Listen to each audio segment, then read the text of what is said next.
पर्दा पोशी खुदा की सिफात में से है और खामोशी एक इबादत है।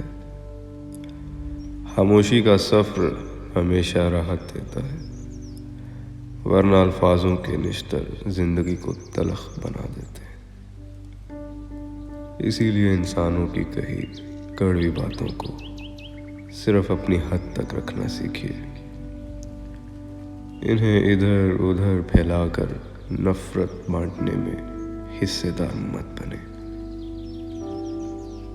किसी के मुतालिक न बुरा सोचिए, न बोलिए और न कीजिए। वैसे भी इंसान चाहे जितना भी साहिब इल्म हो, है तो वो खता का पुतला। इसीलिए ज़र्फ बड़ा रखिए, मुआफ़ करना सीखिए, क्योंकि आपको अपनी नीयत और एमाल पे जवाबदेह होना है।